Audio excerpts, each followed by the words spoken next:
atin pong tatalakayan sa umagang ito ay, who do you think you are?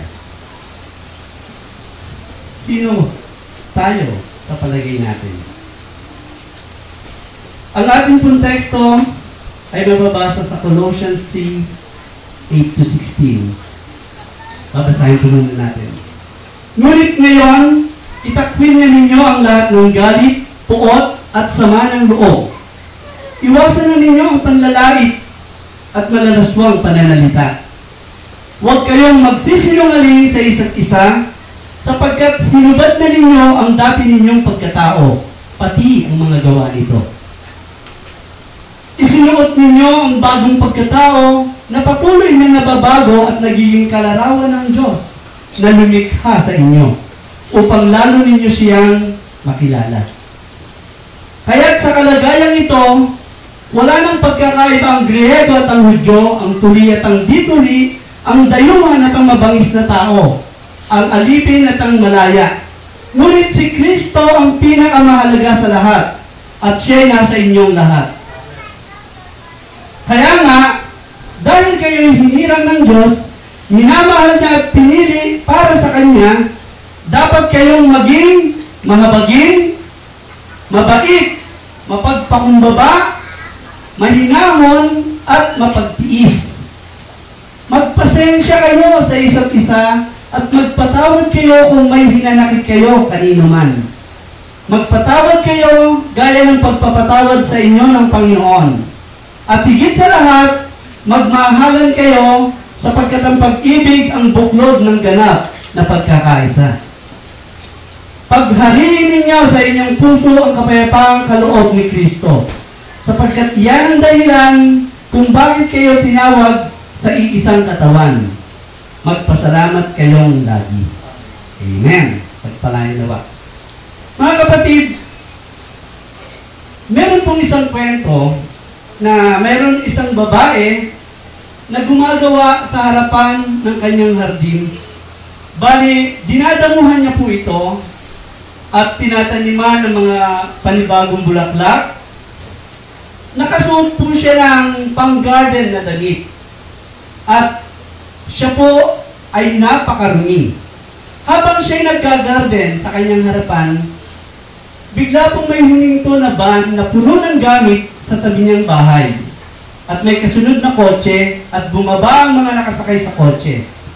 At ito pala ang kanyang bagong kapitbahay. Nilapitan po siya ng bago niyang kapitbahay at inimbita for dinner. So, maya-maya, pumasok na po siya sa kanyang bahay. At sabi niya sa kanyang asawa, maghanda-handa ka dahil mamaya, magdi-dinner tayo sa bagong kapitbahay. Inimbita tayo.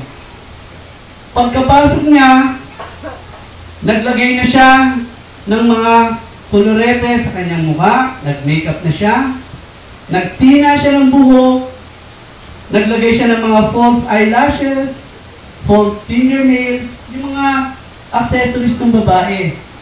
Nagtataka yung asawa niya, bakit kakain lang sila ng dinner sa kabila kung todo hindi siya magkanda-ugaga.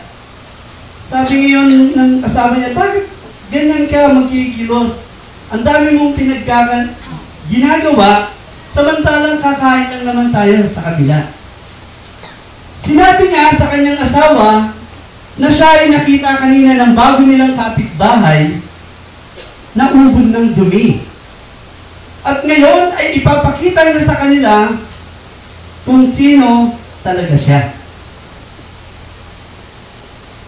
Mga kapatid, inilalarawan ng babaeng ito ang maraming churchgoers nowadays. Naghahanda sila para umati ng service at isinusuot ang magagandang damit pangsimba at madalas ay itinatago ang totoong pagkatao. Maraming nagsisimba regularly, marami silang alam tungkol sa kanila. Pero sa lahat ng mga bagay na alam nila, hindi nila alam kung sino talaga sila. Who are we? Tanungin mo yung katabi mo, sino ba tayo? Tingnan po natin ang sinasabi ng Biblia, kung sino ba tayo. Sabi po sa 1 John 3:1 and 2, tingnan ninyo kung gaano kalaki ang pag-ibig sa atin ng Ama. Tinatawag na tayong mga anak ng Diyos, at yan nga ang totoo. Ito ang dahilan kung bakit hindi tayo nakikilala ng mga makasanlibutan. Hindi nila kinikilala ang Diyos. Mga minamahal, anak na tayo ng Diyos ngayon. Ngunit hindi pa naangayag ang magiging kalagayan natin. Ngunit alam natin sa pagparitong muli ni Kristo, tayo ay matutunod sa Kanya sapagkat makikita natin kung sino talaga siya. Amen? Sino raw tayo? Anak ng Diyos. Amen. Habang nagsisermon to, habang pinipreach ko to, lagay natin sa ating puso't isipan, tayo ay mga anak ng Diyos. Amen. Ginawa tayong mga anak ng Diyos sa pamamagitan ng ating personal na relasyon sa Panginoong Hesus bilang ating tagapagligtas. Amen. At bilang mga anak sa pamilya ng Diyos, tayo po ay may tiyak na responsibilidad sa ibang miyembro ng pamilya. Bago tayo naligtas sa pamamagitan ni Jesus, tayo pong lahat ay mga makasalanan sa mundo. Amen? Pero ngayon, marami pa rin mga Kristiyano ang lumalakad na parang mga makasalanan sa mundo. Tayo po ay mabubuti kapag ang mga bagay na nagagawa ay umaayon sa atin. Kapag ang mga bagay ay pumapabor sa atin, tayo po ay mabubuti. Pero kapag may isang bagay na nagawa o may isang tao na nakagawa ng laban sa atin, hindi na tayo nagiging mabuti. Kapag tayo ay nagagalit sa isang tao o nagsasalita ng masama laban sa isang tao, nawawala po yung ating pagiging makadiyos. At mas pinipili natin ang magkasala. Tayo mga anak ng Diyos. Amen? Bagamat ayaw natin gawin yun, pero yun ang lagi natin ginagawa. Upang makita natin ang hindi magandang bunga dulot ng pag-uugaling ito, tingnan po natin sa ibang anggulo. Halimbawa, sabihin natin ako ay nakagawa ng isang bagay na hindi mo talaga nagustuhan. Nagalit ka. At bandang huli, sinabi mo ito sa ilang miyembro ng iglesia. Sinabi mo sa kanila kung ano ang ginawa ko at bakit hindi mo ito nagustuhan. Pero nung sinabi mo yon, gumamit ka ng matatalim na puna at masasamang pananalita tungkol sa akin. Alam mo bakit mo ginawa yon? Dahil ikaw ay galit. Amen? At sinusubukan mong kumbinsihin ang iba na magalit din sa akin. Mga kapatid, sinasabi pa ng Biblia sa Hebrew 12:15, huwag kayong magtanim ng sama ng loob na dahil dito'y napapasama ang iba. Tingnan niyo po Kunyari ako may galit, sasabihin ko ngayon sa kanya, alam mo, kapatid, yan si ganito yun, ganyan yan, talagang ganyan yan.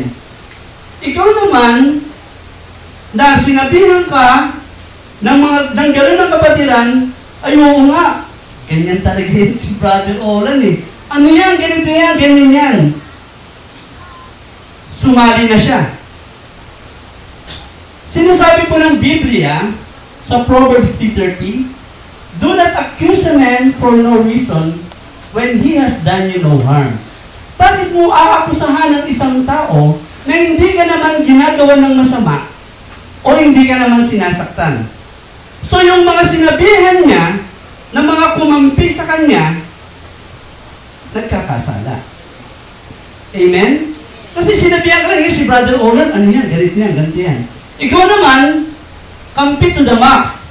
Ay, oo nga, ganyan talaga yan. Ako, sobra yan. Kapatid, nagkakasala ka. Huwag mong aakusahan o aawayin ng isang tao na hindi ka naman ginagawa ng masama o sinasaktan. Proverbs 3:13. Kaya sinasabi ng Biblia na huwag kayong magtanim ng sama ng loob na dahil dito'y napapasama ang iba. Nakita niyo po? Kumalat. Bandang huli, makikita natin sa ating iglesia, may division na. Amen? At isa pa sa problema, tuwing may uulitin tayong isang bagay, madalas nasasabi natin ito ng iba na. Kapag may narinig kang isang bagay na uulitin, nauulit mo ito, nasasabi mo ito ng iba na. Kadalasan exaggerated na. Amen? Yan pong reality. Sobra na. Yung kwento natin nagiging sobra. Kaya sa ganitong sitwasyon, kapag may 4 o 5 kang nasabihan ng mga negative information about me, lumalabas na sobrang sama ko na. Mukha na akong monster sa kanila. At hindi malayong magawa natin ito. Amen? So bilang mga anak ng Diyos, we need to avoid actions and behaviors that have no place within the family of God. Dapat bilang mga anak ng Diyos, iniiwasan po natin yung mga kilos, yung mga pag-uugali na walang puwang sa pamilya ng Diyos. Kasi nga, sabi nga, anak tayo ng Diyos eh. Hindi po ba? Mga kapatid, tayo po ay likas na makasalanan. Amen? Pero ang kapangyarihan ng kasalanan ay winasak na sa pamamagitan ng kamatayan at pagkabuhay ni Kristo. Winasak na po yan eh. It has been broken by Jesus' death and resurrection. So sino tayo? Tayo ay mga anak ng buhay na Diyos. Amen? Tayo ay mga tinubos, nilinis, pinatawad, at mga iniligtas. Amen. Glory to God. Kaya, kung alam natin kung sino tayo, mga kapatid, dapat din nating malaman what we look like to others. Tingnan po natin. Kung ano ang tingin ng iba sa atin, dapat malaman natin. Yamang alam natin tayo yung mga anak ng Diyos, dapat malaman natin ano ang tingin ng iba sa atin. Sa Amerika po, may isang TV show na ang title ay What Not to Wear. Ano ang hindi dapat isuot. Sa palabas na ito, tinutulungan nila ang isang tao na hindi alam ang tamang pagdadamit.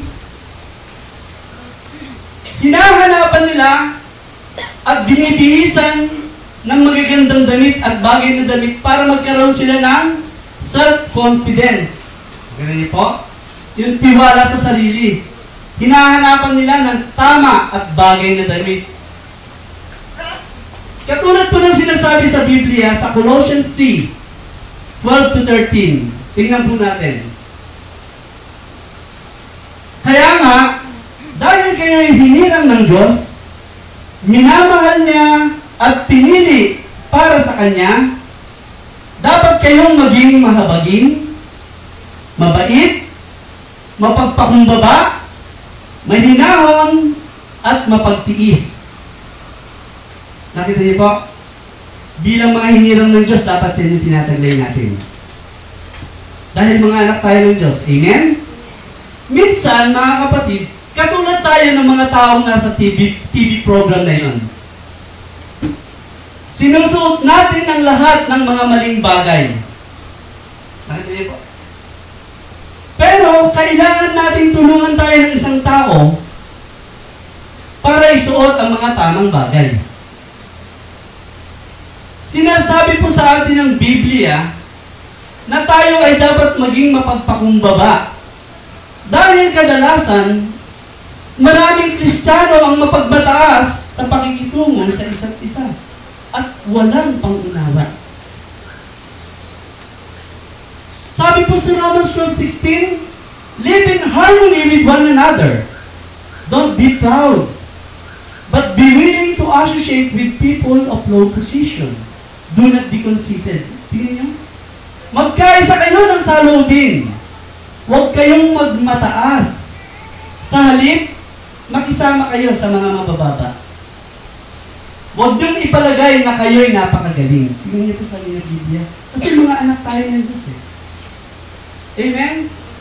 At tayo po ay sobrang mapuna sa isa't isa. Critical. Dangerous po yan. Kasi pag critical ka, parang sinasabi mong you are always right and they are wrong. Kaya nga critic ka, di ba? And that's pride. And God hates it. Yun po ang ini-imply ng pagiging pag meron tayong critical attitude. Tatanggalin po natin yun. Kinamumuhian po ng Diyos yun. Binibreed nyo, pinapalaki nyo yung pride sa sarili nyo. You will not be corrected pag meron kang attitude na ganyan. Bakit? Lagi ka namumuna eh. Therefore, alam mo, tama ka. Pag sinabihan ka, hindi mo aaminin. Ikaw ang critic eh. Hindi ka aamin na mali ka. Amen?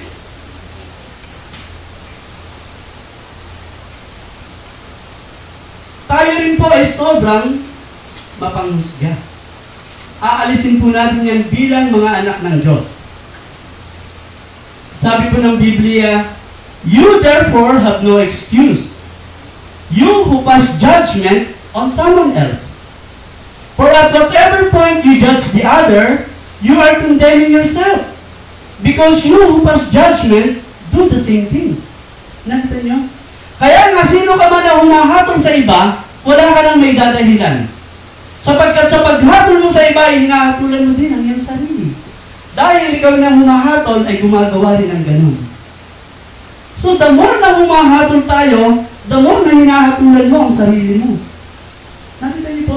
So, dapat meron tayo talagang alam sa Scripture. Akala natin tama yung ginagawa nating attitude ng gayon. Hindi pala. Nalulubog na pala tayo sa kasalanan. Kaya pala pag-pray, hindi tayo sinasagot. Amen? Malaki pong implikasyon yan, mga kapatid. Kaya, iiwasan po natin yung mga sinasabi ng Biblia. Sinasabi po ng Biblia na maging mabait tayo sa isa't isa. Nahiyaan natin ang ating mga puso na maging mahabagin tulad ng ating Ama. Sinasabi sa atin na tayo ay maging mahinahon at mapagpasensya. Mapagtiis at mapagpatawad. Yan po yung dapat na isinusuot natin bilang mga anak ng Diyos. Amen? Yan po yung dapat natin isinusuot bilang mga anak ng Diyos. Kung ito ang dapat natin isinusuot, ano ang isinusuot mo ngayon, kapatid? Tanungin mo, katabi mo nga, kapatid. Ano ang isinusuot mo ngayon? Sasabihin niya, ukay to. Hindi, SM to. Mga kapatid, yan po. Yun nakikita nyo, yun yung sabi ng Biblia na dapat natin isinusuot. Alam niyo po, sinasabi na bakit maraming tao ang hindi nagiging Kristiyano ay dahil nakikita nila kung papaanong magturingan ang mga Kristiyano sa isa't isa. Dahil po, kasi sila nag-aaway-away. Sila walang malasakit sa isa't isa. Paano mo maibabahagi ang mabuting balita kung hindi nakikita sa atin ng mga taong iyon yung sinasabi mo? Aba, sasabihin niya, hindi naman totoo yan, joke lang yan eh. Kaya bilang mga anak ng Diyos, dapat po meron tayong malasakit sa isa't isa. Amen? Dapat ay binibigyan natin sila ng higit na pagpapahalaga kaysa ibinibigay natin noong una. The Bible says, be devoted to one another in brotherly love. Honor one another above yourselves. Mag-ibigan kayo na parang tunay na magkakapatid. Pahalagaan nyo ang iba ng higit sa pagpapahalaga nila sa inyo. You see? That's what the Bible says. Romans 12:10 po yun. So sa madaling salita, dapat ihinto na natin ang pagiging magagalitin. Kapag ang mga bagay na nagagawa ay hindi ayon sa nais natin, nagiging magagalitin po tayo eh. Pero ano po ba sinasabi ng Biblia? We have to be slow to anger. For man's anger does not bring about the righteous life that God desires. Nakita po, James 1:19 and 20. Dapat po, huwag tayo kagad magagalit. Sapagkat ang galit ay hindi nakatutulong sa tao upang maging matuwid sa paningin ng Diyos. Yan ang katotohanan. Kapag ikaw ay magagalitin, mga kapatid, ang sabi po sa Ecclesiastes 7:9, do not be quickly provoked in your spirit, for anger resides in the lap of fools. Nakita niyo po yan? Huwag daw kayong magagalitin sa inyong mga sarili. Huwag kayong magagalitin sa inyong kalooban. Mangmang lang ang nagtatanim ng galit. Mangmang lang ang nagtatanim ng galit. That's what the Bible says. Puti na lang sa PMC Marikina, walang nagtatanim ng galit. Amen? Amen. Amen! Amen! Mga kapatid, dapat ganun po ang ating mga pinag-uugali. Hindi puro bilang mga Kristiyano, mga kapatid, hindi po tinatanggal po dapat yung ganung pag-uugali, yung pagiging magagalitin. Kasi, ang sabi, ang justification ng iba, tignan niyo po sabi ng iba, sabi naman sa Bible, pwede kang magalit, huwag ka lang magkakasala. Alam niyo, sabi ng isang nagsulat ng commentary, napakahirap magawa ang magalit, ang hindi magkakasala. 1 in a million. Nagalit kasi si Jesus Christ eh. Mga kapatid, nung nagalit siya, nakita niyo yung holy anger. Dahil ginawang ano. Eh tayo kasi, normal sa tao na kapag nagalit, nandyan kagad yung evil wish. Amen? Sabihan ka na sana madabayan. Sana mabungguyan. Alam mo, sana ano yan? Napakahirap. Kaya huwag natin i-justify na when you anger, do not sin. Mahirap po yun. Ang sabi ng Biblia, iwasan mo. Yung pagiging magagalitin. Mga kapatid, bilang mga Kristiyano, dapat maunawaan natin na okay lang na naisin natin na ang mga bagay-bagay ay umayon sa nais natin. Dapat okay lang yon. Pero mga kapatid, dapat din natin maunawaan na kailangan natin ang mga ito ay umayon din sa nais ng iba. Because the Bible says, nobody should seek his own good, but the good of others. Nakita niyo po, huwag yung sarili ninyong kapakanan ng inyong mga rings, kundi ang ikabubuti ng inyong kapatid, 1 Corinthians 10:24. Kaya hayaan niyo kung ulitin ko ang sinabi ni Pablo tungkol sa kung papaano natin ituring ang bawat isa. Dapat nating isuot ang damit ng pagkamahabagin, pagiging mabuti, at may kababaang loob kapag tayo ay tumutugon sa ibang mga Kristiyano. Kasi dami dyan, kakausapin mo palang nakaangal na. Kala mo, hindi kapatid sa Panginoon. Kala mo, hindi anak ng Diyos. So ngayon nakikita natin, sinasabi ng Biblia kung ano ang dapat natin pinag-uugali. Dapat mag-i-exert tayo ng effort. Huwag natin maging dahilan na, bago lang ako sa Panginoon eh. Bakit ilang taon ka na ba? 5 years pa lang eh. Huwag natin maging excuse yun. Actually, kinuha man tayo na mag-grow. Diba? Let us leave the elementary teachings about Christ and go on to maturity. Hebrews 6:1.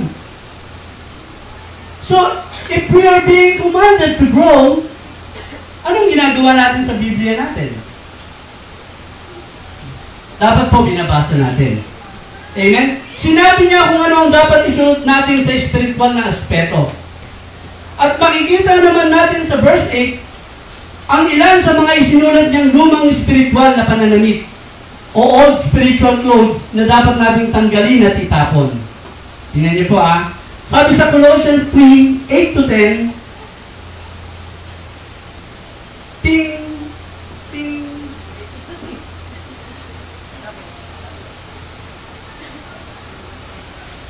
ngunit ngayon, itakwil na ninyo ang lahat ng galit, poot at sama ng loob. Iwasan na ninyo ang panlalait at malaswang pananalita. Huwag kayong magsisinungaling sa isa't isa sapagkat hinubad na ninyo ang dati ninyong pagkatao, pati ang mga gawa nito. Meron akong ilang mga lumang damit na ayaw nang ipasuot sa akin. Mga luma na sila at sinasabing pangit na tingnan. Pero ang mga damit na yon ay komportable isuot. At mahal ko ang mga damit na yon. Tingnan niyo po ganito ang mindset o yung mga pananaw ng maraming Kristiyano.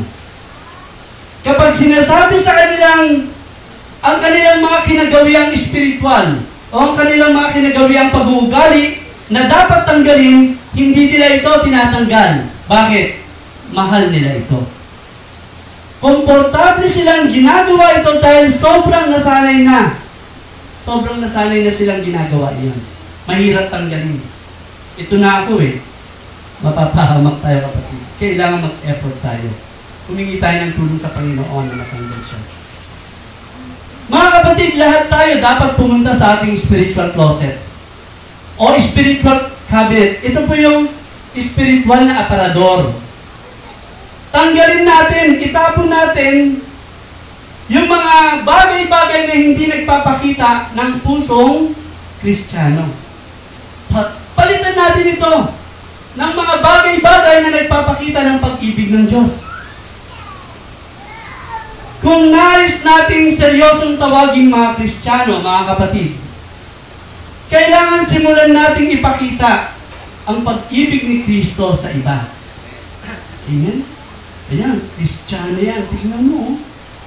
Kita mo, yung ali doon talagang tinulungan niya, binigyan niya pa ng Tingnan mo yung kapitbahay kong yan, Kristiyano yan. Tingnan mo magsalita, maganda.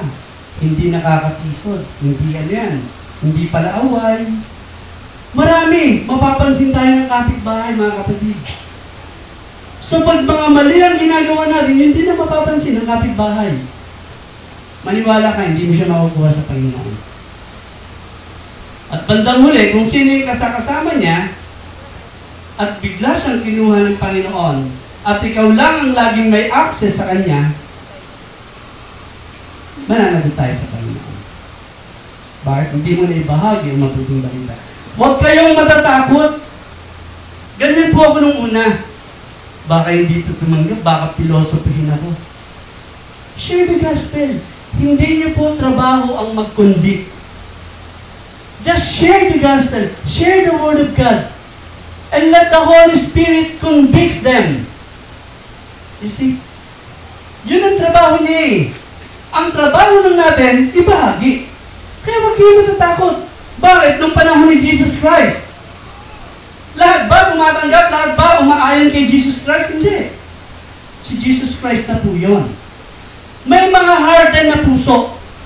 Kasi po, binunad na sila ng prinsipe ng mundong ito, si Satanas. Kaya, lagi po tayong manalangin sa bawat oportunidad na makapagbahagi ng salita ng Diyos. Humingi tayo ng tulong ng banal na Espiritu, mga kapatid. Tutulungan niya po tayo. At bilang mga anak ng Diyos na kailangan magdamit ng nararapat na spiritual na kasuotan, kailangan din natin magkaroon ng heart transplant. Diba? We need a heart transplant. Tignan po natin sa Psalm 51 verse 10. Tignan niyo po yung sinabi ni Haring David. pusong tapat sa aking likhain. Bigyan mo, O Diyos, ng bagong damdamin. Sa English, sabi niya, create in me a clean heart, O God, and renew a right spirit within me. Dapat nandun yung willingness natin. Ang mag-o-opera sa inyo, mga kapatid, yung doktor ng mga doktor, safe na safe, si Jesus Christ. Yung healer natin. Ang kailangan niya lang sa atin, yung willingness. Pag may willingness tayo, tignan niyo po, bibigyan niya kayo ng bagong puso. Amen? Dahil ang ating kalikasan, mga kapatid, ay laban sa kalikasan ng Diyos. Katugtong na natin ang pagiging magagalitin. Amen? Sino dito ang hindi magagalitin? Wala. Kung hindi kayo naniniwala na kalimitan sa mga tao ay madaling magalit, eto, sabihin niyo sa kanila, napapalitan nyo o babaguhin nyo yung mga bagay na gusto nilang ginagawa. Tingnan nyo po yung galit nila. Parang tubig na lumalabas na sumasambulat sa hose. Palitan nyo ba yung gusto nila eh. Nature natin yung mga kapatid. At ang bawat isa sa atin ngayon ay kasama dito. Even ako, iba-ibang degree lang. Merong pag nagalit, biglang magdadabog. Merong madaling magtaas ng boses. Merong madaling magsalita ng masakit. Merong madaling sumimangot. Merong nagwawala bigla. At meron namang nananakit. Saan po tayo doon? Ano? All of the above? Joke lang, mga kapatid. Mga kapatid, tignan natin sa Colossians 3:15. Sinasabi dito ni Pablo kung ano ang kailangan natin gawin tungkol sa galit. Sabi po ni Apostol Pablo, paghariin ninyo sa inyong puso ang kapayapaang kaloob ni Kristo, sapagkat iyan ang dahilan kung bakit kayo tinawag sa iisang katawan. Magpasalamat kayo lagi. Tingnan niyo po. Ang una nating dapat gawin ay hanapin natin yung personal peace. Tingnan niyo po kung paano ito tinawag ni Pablo na kapayapaan na nagmumula kay Kristo. Ang dahilan kung bakit niya tinawag yun ng ganon, dahil kung wala si Kristo, wala po tayong kapayapaan. Kaya dapat pinaghahari natin sa ating mga puso si Kristo para magkaroon ng kapayapaan. Nananawagan si Pablo na magkaroon tayo ng kapayapaan sa isa't isa dahil tayong lahat ay sa iisang pamilya. Pamilya tayo ng Diyos eh. At tayo po ay tinawag ng Diyos sa payapang pamumuhay. God has called us to live in peace. 1 Corinthians 7:15 po yan. Ang kapayapaan ay isa sa mga bagay na nais ng bawat isa sa atin. Amen? Subalit, tila hindi alam ng bawat isa kung papaano ito makukuha. Mailap ang kapayapaan. Siguro mapapansin natin kung nakakapanood tayo ng mga Miss Universe, Miss World, o mga beauty contest. Kapag tinatanong yung mga beauty contestant, sinasabi nilang kung ano ang gusto nila, sinasabi nila na world peace. Amen? Laging ganun, di ba? World peace, kapayapaan, peace man. Laging ganun eh. Ang tanong, kung ito ang nais ng bawat isa, bakit hindi tayo nagkakaroon ng kapayapaan dito? Bakit nga kaya?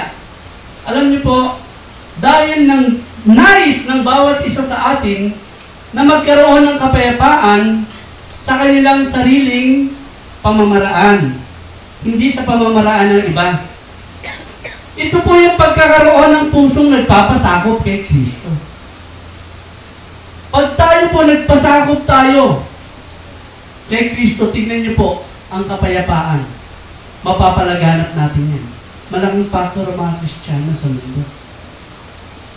Sa puso niyon, makakapagsimula tayong ipakita ang pagmamahal sa mundong ito. Kaya, mga kapatid, kailangan po natin ng heart transplant. Sinong gusto rito magkaroon ng magpa-heart transplant? Ang mag-o-opera ang Panginoong Jesus. Ang kailangan lang, willingness. Amen ba? Amen. Safe na safe. Doktor na mga doktor ang gagawa nun. Dakilang manggagamot ang gagawa nun sa atin. Kaya, sabi po, sa Proverbs 4:23, above all else, guard your heart, for it is the wellspring of life. Nakita niyo po? Sa ibang version sabi, above all else, guard your heart, for everything you do comes from it. Ibig sabihin, bantayan niyo daw po ang inyong mga puso, dahil lahat ng ginagawa ninyo ay nagmumula dito. Tingnan niyo po yung principle, ha? Sabi sa Luke 6:45, sabi, mabuti ang sinasabi ng mabuting tao sapagkat puno ng kabutihan ng kanyang puso. Masama ang sinasabi ng masamang tao sapagkat puno ng kasamaan ng kanyang puso. Kung ano ang nag-uumapaw sa kanyang puso, siyang lumalabas sa bibig. Ano po yan? The good man brings good things out of the good stored up in his heart. And the evil man brings evil things out of the evil stored up in his heart. For out of the overflow of his heart, his mouth speaks. Yun eh. Kaya, babantayan po natin ang ating mga puso, yun ang sabi ng Biblia. Dahil lahat ng gagawin natin kapag marumi ang ating puso is not pleasing to God. Ganda niyo po? Pero kung malinis ang iyong puso, ang lahat ng gagawin mo ay pleasing to God. Yun ang difference. Pag ang puso mo malinis. Kaya sabi niya, above all else, higit sa lahat, bantayan mo ang iyong puso. You see? Kaya, dapat malinis tayo mag-isip, mga kapatid. Dahil kapag nag-iisip ka ng nadumi, dumudumi ang puso natin. Amen? Yan po ang mga katotohanan mula sa Biblia. At sabi rin ni Apostol Pablo, sa verse 15 pa rin, ang bawat Kristiyano ay may dapat ipagpasalamat sa araw-araw. Sabi niya, magpasalamat kayong lagi. Nakita niyo po? Kapag nagkaroon tayo ng isang magandang araw, dapat po maging mapagpasalamat tayo. Dahil walang masamang nangyari. Amen? At kapag nagkaroon tayo ng isang araw na masama, hindi maganda, dapat din magpasalamat tayo dahil hindi araw-araw ay ganun kasama. Amen? Yun eh. Sabi ng Biblia, give thanks in all circumstances, for it is God's will for you in Christ Jesus. Meaning, lahat po pala yan inaalaw ng Diyos. Kaya dapat, maging mapagpasalamat tayo sa Panginoon. Inaalaw pala ng Diyos ang lahat ng bagay. Pero minsan, may mga bagay na mahirap intindihin bakit nangyayari sa atin yung mga bagay na yan. Amen? May kakilala nga po ako, matagal na siya sa Panginoon. Talagang faithfully, every Sunday, umaattend siya. Nagba-Bible study siya. Pero may dumating sa kanyang matinding pagsubok. At sabi niya sa akin, tinatanong ko nga ang Panginoon eh, bakit nangyayari sa akin ang mga bagay na ito? Sobra, parang di ko kaya, kapatid. Kinangsilan ko yun. Mga kapatid, yung mga nangyayari sa ating matitindi, inaalaw ng Diyos yan. Tandaan niyo po inaalaw ng Diyos yan. At eto na ang assurance niya. Hindi niya kayo bibigyan ng pagsubok na hindi niyo kakayanin. 1 Corinthians 10:13 yan, di ba? Kapag dumarating sa inyo ang mga pagsubok, tapat siya. Tutulungan niya tayo. Alam niya kung bibigay ka na o hindi. Kapag inalaw niya pa ito ng isang oras, alam niya babagsak ka na. Ililit niya na yun. So maging matatag po tayo. Huwag tayo basta-bastang susuko. Isipin natin na inaalaw ng Diyos ang lahat para mangyari. Umasa kayo. Gagawa siya ng paraan. Hindi natin alam ang dahilan ng Panginoon. It's either nangyayari yun kung dinidisiplina ka, or it's either tinitest ang faith mo. Ikaw ang nakakalam nun kung paano ka namumuhay sa Panginoon. Dahil pag tayo ay patuloy na namumuhay nang hindi naka-align sa Biblia, ang sabi sa Bible, dadaan tayo sa disiplina. Dahil tayo ay mga anak ng Diyos, andyan po ang pagdidisiplina at parusa. Hebrew 12:5-6. Kaya makakaasa kayo na kapag dumarating ang pagsubok, lagi kayo manalangin sa Panginoon. Maging sensitive tayo sa ganyan. Lord, kasi maraming ways, maraming form ng Panginoon para i-discipline tayo o para subukin tayo. So ikaw, kung alam mo ikaw na meron kang itinatagong kasalanan at hindi mo ito ibinibigay at may nangyayari sa iyong mga buhay, for example, malayo sa iyo ang opportunity. For example, magulo ang pamumuhay sa bahay. For example, bakit ganito? Lagi may nagkakasakit. For example, bakit ganito, ganyan? Tignan po natin. Lord, kasi gusto ko ito. Komportable ako dito. At nasanay na ako dito. Hindi ko kayang ibigay. So mga kapatid, ganito yan. Kapag hindi natin ibinibigay yan, tinatago natin. Ang nangyayari, yung discipline natin tumataas yan. Until such time na hindi nyo na kayanin. Pag di nyo na kinaya, Lord, suko na ako. Bibigay ko na. Parang ako, dumating na ako sa end ng rope. Matigas ako o na-ICU ako. Anong ginawa ng Diyos? Kasi alam na po yung level ng tigas ng puso mo, alam niya yan. Kaya bibigyan ka niya ng matinding according sa tigas ng puso mo. Kaya ka niyang palambutin. Ako, anong tigas-tigas mo? Pag buhay na ang pinag-usapan, lalambot ka. Amen? Kaya nung na-ICU ako, anong sabi ko, Lord, bigyan niyo pa ako ng second chance. Magbabalik loob ako, papagamit ako sa inyo. Kaya ito ako ngayon. Nakita niyo? Miracle yung ginawa ni Lord eh. Dahil nung nasa ICU ko, ang sabi ng doktora, nire-refuse ko. Dahil ang sabi sa akin, 25,000 per day sa ICU, sa World City. Mahal dyan.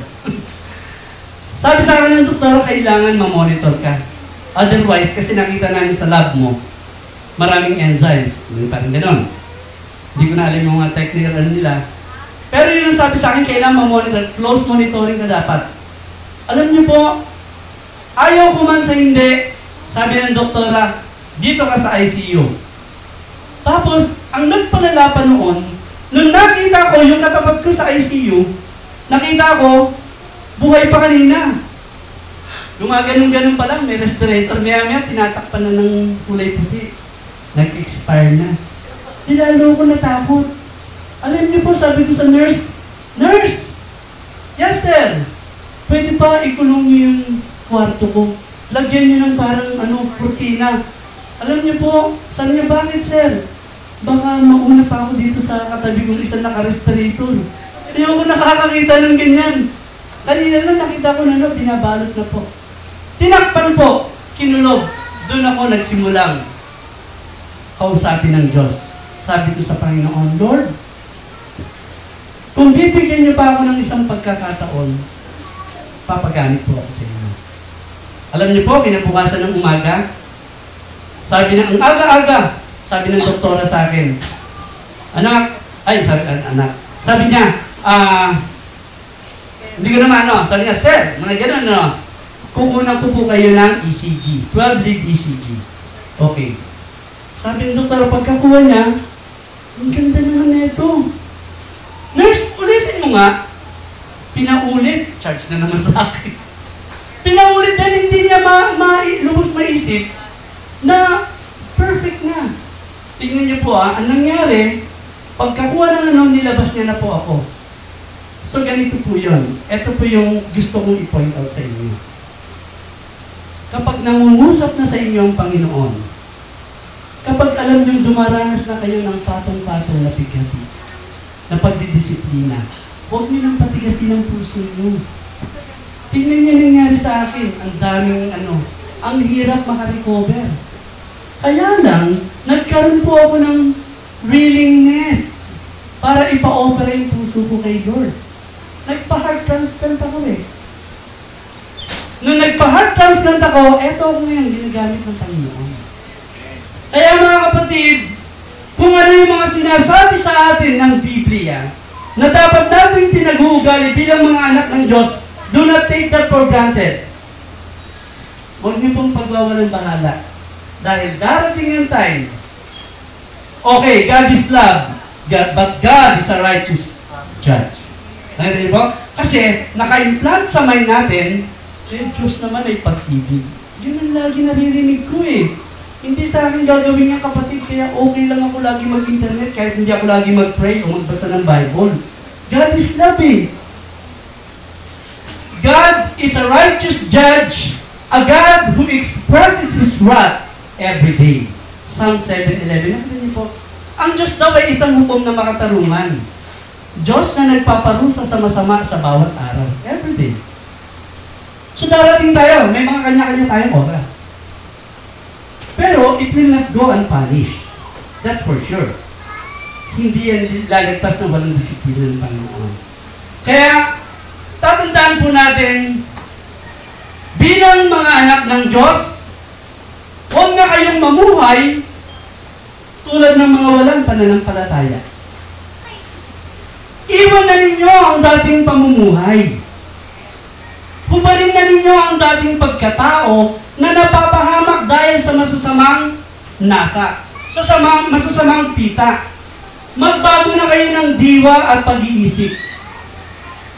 At ang dapat makita sa inyo ay ang bagong pagkatao. Nalilikhang kalarawan ng Diyos. Kalarawan ng kanyang katwiran at kabanalan. Listen, church. The whole purpose of salvation is for us to be holy and blameless in His sight. Ephesians 1:4. Nakita niyo po yan? For He chose us in Him before the creation of the world to be holy and blameless in His sight. Nakita niyo? Bago palikhain ang sanlibutan, pinili niya tayo upang maging Kanya sa pamamagitan ng ating pakikipag-isa kay Kristo. Upang tayo'y maging banal at walang kapintasan sa harap niya. See? Yun ang buong layunin ng kaligtasan. Tayo'y maging banal at walang kapintasan sa harap niya. Amen? Kaya, mga kapatid, dapat po, pag-aralan natin ang Biblia. Huwag po natin panatilihin sa kabila ng matagal na tayo sa Panginoon, andun pa rin yung biblical illiteracy. Yung walang kaalaman sa Biblia. You see, we are being commanded to grow. Live the elementary teachings about Christ and go on to maturity. Hebrews 6:1. Kasi dapat po, namumuhay tayo kasi ito yung manual natin. Babalik tayo sa basic. Ang manual natin yung Biblia eh. Pag may bago kang gadget, gusto mong ma-operate na maganda, anong babasahin mo? Manual. The same thing sa mga Kristiyano. Gusto mong mamuhay ng tama, gusto mong mamuhay ng matuwid, read the Bible and apply it. Do not merely listen to the word and so deceive yourselves. Do what it says. Nakita niyo? Dapat mamuhay tayo ayon sa salita ng Diyos. Kung ito'y pinakikinggan lamang ninyo, ngunit hindi sinasagawa, dinadaya nyo lamang ang inyong sarili. Biblia po ang nagsasabi nun. Kaya, mga kapatid, maging sensitibo po tayo sa mga nangyayari sa ating buhay at mag-ibigyan po tayo bilang iisang pamilya ng Diyos. Amen? Palakpakan po natin ang Panginoon. Glory to God.